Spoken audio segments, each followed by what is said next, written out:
కోడిగుడ్లు కానీ జీతాలు రాలేని పరిస్థితిలో 8 నెలల నుంచి పెండింగ్ ఉన్నాయి.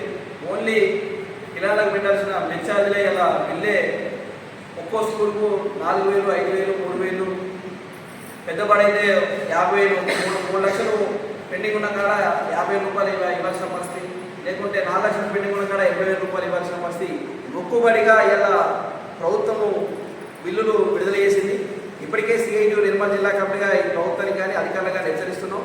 మధ్యాహ్న భోజనం కార్యక్రమాల బిల్లులు ఇట్లా ఈ నెల చివరి దాకా బిల్లులు చెల్లించకుంటే సమ్మెకి పోవడానికి ఇంకా ఎడకాలం అనేది ప్రభుత్వాన్ని హెచ్చరిస్తున్నాం. ఇప్పటికే మధ్యాహ్న భోజనాలు కార్యక్రమాలకు 8 నెలల నుంచి జీతాలు కానీ కోడిగుడ్డ బిల్లులు ఇప్పటిదాకా ఇవ్వలేదు. వెంటనే ఆ బిల్లులు రిలీజ్ చేయాలి. పెండింగ్ ఉన్న మెచ్చార్జ్ బిల్లులు ఇంకా వెంటనే విడుదల చేయాలనేది సిఐటి నిర్మల్ జిల్లా కమిటీగా ఈ ప్రభుత్వాన్ని డిమాండ్ చేస్తున్నాం. అట్లాగే గృహలక్ష్మి ఏ విధంగా అమలు చేస్తుందో అదేవిధంగా మధ్యాహ్న భోజన కార్మికులు ఇంకా గృహలక్ష్మి పేరు కింద సిలిండర్లు 500గా ఇవ్వాల్సిన అవసరం ఇంకా ఉందనేది ప్రభుత్వానికి విజ్ఞప్తిస్తున్నాం. అట్లాగే కోడిగుడ్డ బిల్లు ఇలా 6 రూపాయలు మార్కెట్లో దొరుకుతుంటే ఇలా ఇచ్చేది చాలా తక్కువ డబ్బులు కాబట్టి కోడిగుడ్లకు ఇంకా బడ్జెట్ కేటాయించాలని సిఐటిగా మేము డిమాండ్ చేస్తున్నాం. అట్లాగే వర్షాకాలము వంట చెట్లు చాలా ఇబ్బంది అవుతుంది. వంట చెట్లు లేని స్కూళ్ళలో